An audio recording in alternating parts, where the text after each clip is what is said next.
Hola traders, hoy estamos con Sergio Ávila,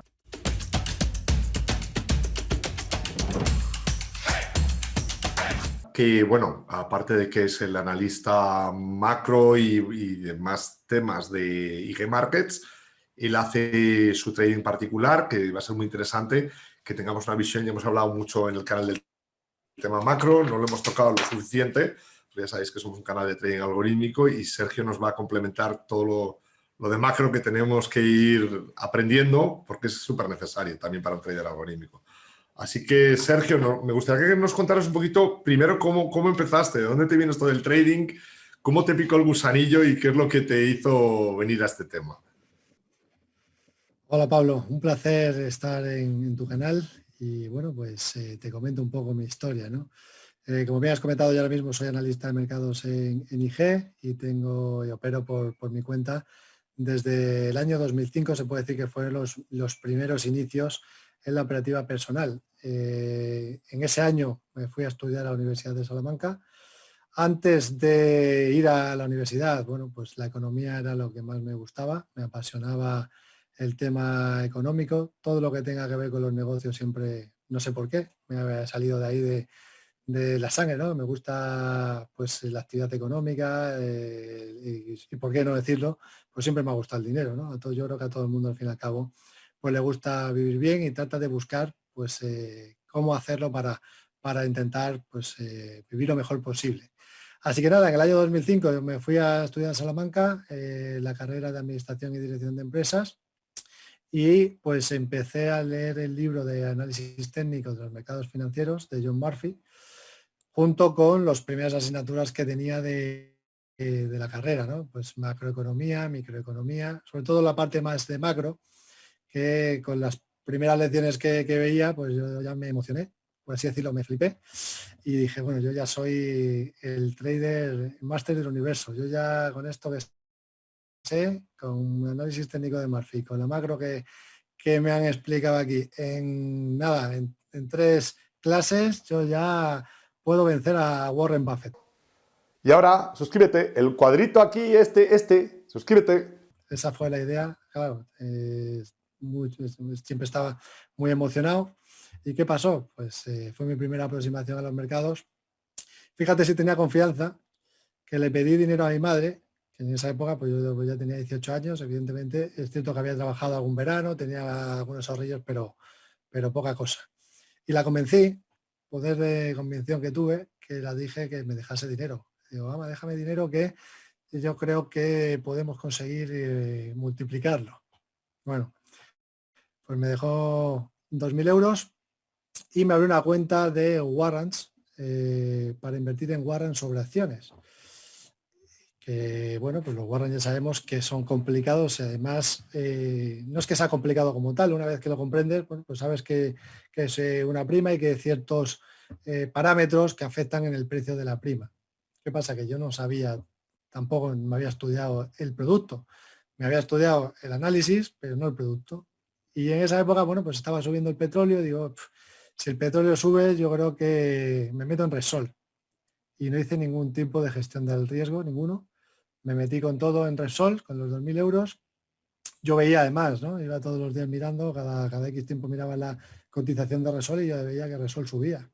Decía, joder, qué bien tiene que ir mi inversión, macho, que Repsol está siguiendo la idea, ¿no? De lo que yo pensaba, que era que el petróleo iba a subir y que Repsol se iba a beneficiar de ello. Y esto tiene que subir, ¿no? Y veía, y yo, pues sí que sube. Hasta que me metí en la cuenta y veía y vi que efectivamente los warrants tenían vencimiento. Esto es de pardillo, ¿no? Pero hay que comentarlo porque yo creo que mucha gente al final la ha pasado y lo importante es que lo que hay que hacer después para no cometer esos errores, ¿no? Lo que hemos hecho después.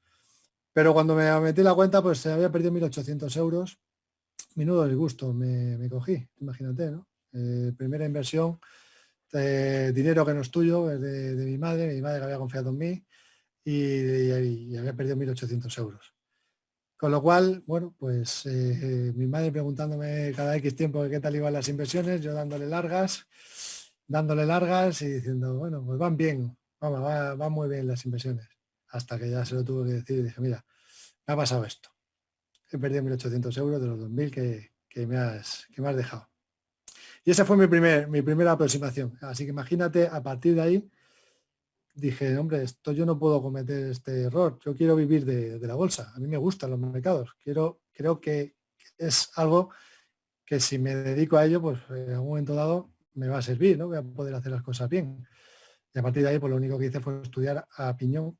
Me leí, pues, bueno, análisis técnico de Murphy, evidentemente. Me he leído muchísimos libros por otro lado, ¿no? Pues Leones contra Gacelas de Cárpatos. Me he leído libros como El Inversor Inteligente de Benjamin Graham. Por decir algunos, ¿no? Entre muchos otros. Y al final, bueno, pues después de mucho estudiar, también terminé la carrera. En estos años de carrera, pues también he ido poco a poco y fui poco a poco, pues analizando los mercados cada día. Eso sí que es cierto. Yo desde que entré en la carrera, que no tenía nada que ver con mercados, yo todos los días leía la prensa económica, leía la prensa financiera, con lo cual ahí pues sí que es cierto que cogí pues toda esa parte que necesitas conocer, porque uno cuando hace una carrera de económicas cree que en esa carrera pues le va a servir para poder pues tener los conocimientos necesarios como para poder dedicarse al mundo de la economía, ¿no? Pero mucho más lejos de la realidad, ¿eh? La parte de que se estudia la carrera, pues tienes mucha parte de marketing, mucha parte de macro, mucha parte de micro, matemáticas, econometría, que no la he vuelto a utilizar desde entonces, bueno, cosas, estadística, que bueno, aquí la estadística sí que la utilizamos más por la parte de los indicadores, ¿no? De los indicadores técnicos. Pero al final, bueno, si uno quiere aprender de mercados, pues lo que tiene que hacer es ver mercados. Y es cierto que durante todos esos años, durante los años de la carrera, pues todos los días leía prensa, intentaba ver sistemas, leer estrategias de inversión que pudiera ver de otras personas que pudieran saber, ¿no? O que lo hicieran bien, que yo supiera que lo hacían bien. Y a partir de ahí, pues sí que fui elaborándome mis propias formas de invertir.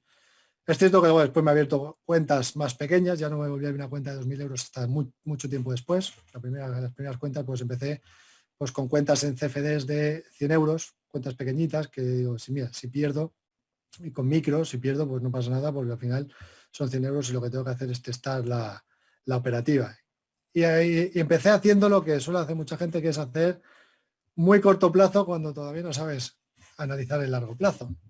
Que al final lo primero que yo creo que por donde hay que empezar ahora ya con la perspectiva del tiempo es pues analizar un poco más horizontes más amplios, y cuando ya dominas esos horizontes más amplios te vas metiendo en horizontes más pequeños que son más complicados. Yo sé que en tu caso, ¿no? Con el trading algorítmico, pues uno al final es el robot el que le mete las órdenes y al fin y al cabo pues te quitas toda la parte psicológica y todo lo más complicado del trading. Pero yo intenté empezar por lo más difícil, que era pues scalping, que yo creo que le pasa a la mayoría, ¿no? La mayoría de la gente pues suele empezar así, querer pues tener grandes rentabilidades en muy poco tiempo, que al final conllevan pues a que tienes que fulminar algunas cuentas también en CFDs, como así fue, ¿no? Pues Además, todavía no han financiado su psicología. O sea, la gente empieza con la peor de las psicologías y el scalping probablemente sea el que necesite la psicología más fuerte, ¿no? Claro, ¿Tú cómo lo ves el claro. tema de la psicología? Sí, el scalping para mí es la psicología es clave ahí, ¿no? Porque tú es cierto que estás buscando muy pocos puntos, pero puede llegar un momento dado en que se te vaya un poquito en contra, y si vas con volúmenes altos, se empieza a mover, a ver bastante dinero en movimiento, ¿no? Entonces, ahí es cuando la gente se suele poner más nerviosa, suele cerrar muchas veces con pérdidas a pesar de que la operación luego va en su favor, y ahí es donde la gente se pone nerviosa. Y eso pues me pasó al principio igual, ¿no? Después de haber hecho la operativa en Warrants, que ya me olvidé de ellos, me puse con CFD, que evidentemente es una forma, yo creo que es una forma de operar que se entiende mucho mejor, porque al final... Y ahora, suscríbete, aquí en el botoncito. Lo único que necesitas conocer es lo que hace el precio del subyacente, no necesitas hacer cálculos de betas, ni de gamma, ni de otra serie de factores que, si ya de por sí es complicado, ¿no? Acertar la dirección del mercado o ver la dirección del mercado, analizarlo, pues todavía mucho más difícil tener otros factores externos que influyen en el precio. Así que nada, después de liquidarme algunas otras pequeñas cuentas de CFDs, pues poco a poco he ido generando sistemas, he ido rotando. Es cierto que y no hago, ya no hago scalping, hago muy poco scalping. En algún momento dado utilizo el scalping para una entrada, pero más para intradía, para intentar buscar el punto exacto de la entrada, el que yo creo que es el mejor para posicionarme. Pero ahora lo que más suelo hacer es o intradía o operativa de swing trading en acciones. Así que bueno, esa ha sido mi evolución, sufriendo. Me hubiese gustado mucho más haber empezado como tiene que empezar la gente, ¿no? Que es formándose primero, intentando pues probar las estrategias y luego una vez que lo haces, pues ya poner en práctica las cosas. Yo lo hice al revés, pero bueno, creo que también ha sido un máster todo esto, que me ha servido para poder aprender mucho, porque al final al estar todo el día delante de la pantalla, viendo lo que está pasando en el mercado, pues al final acabas cogiendo una forma de ver el mercado que yo creo que de otra forma no hubiese podido hacer, ¿no? Ahora yo, por ejemplo, ahora sí que cuando veo un gráfico digo, pues creo que lo más probable es que pase esto y esto, y ahora con el tiempo, ¿no? Y con la experiencia, pues sí que te da ese plus.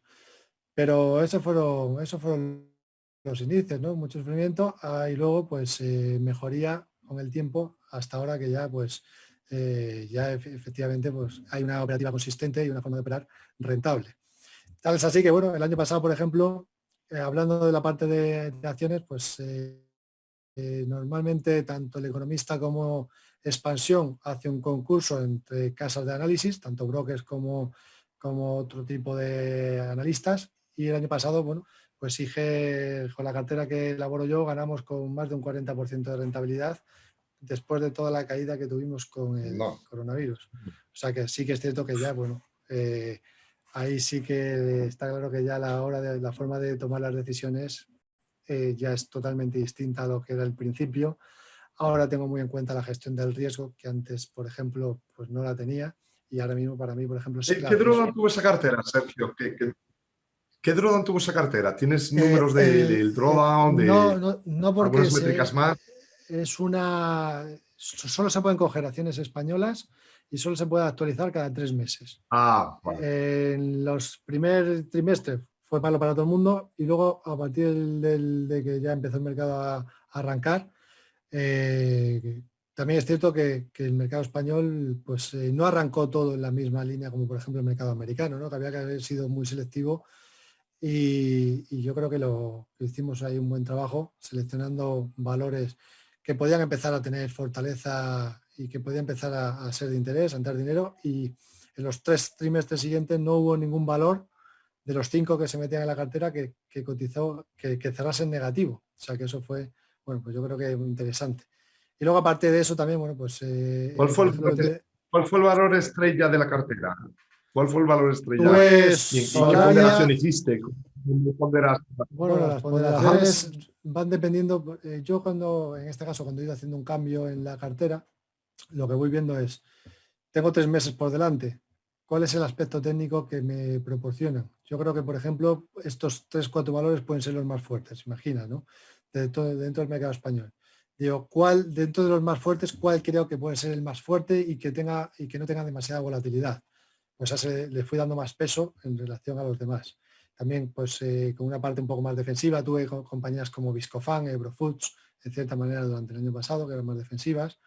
También, en algún momento dado, pues, metí Iberdrola, pero las que más subieron, pues fueron pues, Solaria, fueron Farmamar, y en algún momento dado también llegué a meter a Berkeley la Energía, que esa sí que era bastante volátil, pero porque estaba dando un buen punto de entrada justamente en el momento en el que había que actualizar la cartera.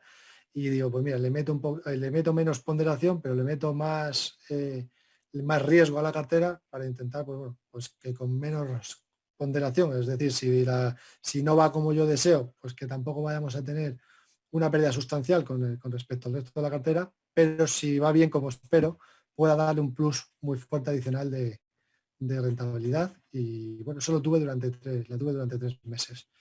Pero sí, aparte de esta cartera de expansión, también, por ejemplo, bueno, está la cartera de Trader Secret, que llevo 3 años consecutivos pues en ganancias. Esa sí que se va actualizando y lo va viendo la gente. Cada X tiempo voy haciendo alguna actualización y ahí lo voy poniendo. Y luego, bueno, el canal de YouTube, que ya lo comentaremos, pero ahí todas las semanas voy analizando muchos valores, así que ya invito, ya que estamos, ¿no? Aunque luego, pues si quieres, hablamos Sí, más sí, de ello. sí. Invito Sergio Ávila Bolsa, es el canal. Ahí tenéis todos los sábados el análisis, hago un análisis de las acciones protagonistas del mercado español, el IBEX 35, IBEX Medium Cap e IBEX Small Cap, las que más han subido y más han bajado en la semana, las analizamos. Y luego los domingos hago otro, estos son a las 12, sábado a las 12 y domingo a las 12. Pues el domingo lo que hago es tratar de buscar compañías que tengan grandes rentabilidades, pues que tengan ROAS, ROE y ROI por encima del 10%, que tengan poca deuda y que además tengan buen aspecto técnico.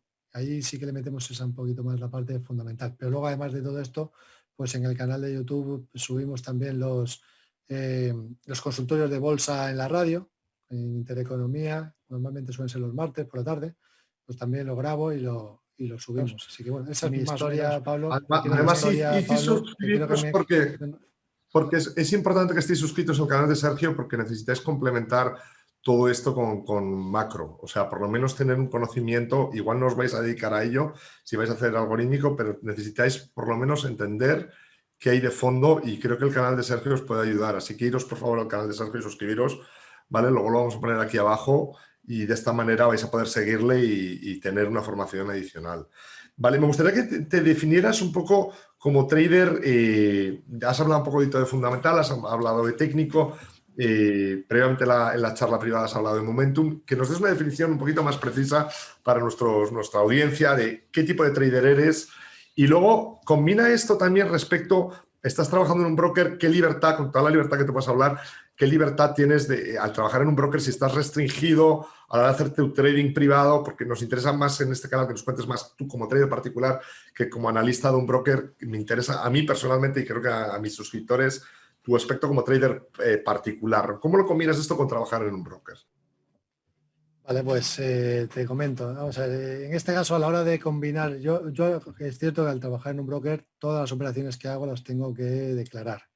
Es decir, yo, por ejemplo, no puedo tener operaciones abiertas en acciones de menos de 30 días, con lo cual ahí tengo que plantearme pues operativas de swing trading en acciones, en compañías, que normalmente suelo hacer análisis pues a partir de gráficos diarios. Si me preguntas qué tipo de inversor o qué tipo de trader me consideraría, pues yo diría que más bien momentum value, diríamos momentum value. O sea, ahí está por un lado el momentum, por otro lado el value. Bueno, pues yo lo hago al revés. Momentum, porque creo que el momentum es para mí lo principal, que tenga buen aspecto técnico. Y luego después, evidentemente, depende del horizonte temporal que vaya a utilizar. Yo, por ejemplo, en mi cartera personal, pues hay acciones que las mantengo en el largo plazo. Ahí sí que le meto un filtro value, pues que tenga buenas rentabilidades, que haya tenido crecimientos en los beneficios en los últimos años y que tenga buenas perspectivas también de crecimiento, que a lo mejor pueda tener unos PER pues, que en línea o por debajo de la industria, dependiendo también de cómo está la cotización. Y ahora, suscríbete, el cuadrito aquí, suscríbete y continúa aquí con la segunda parte de este vídeo.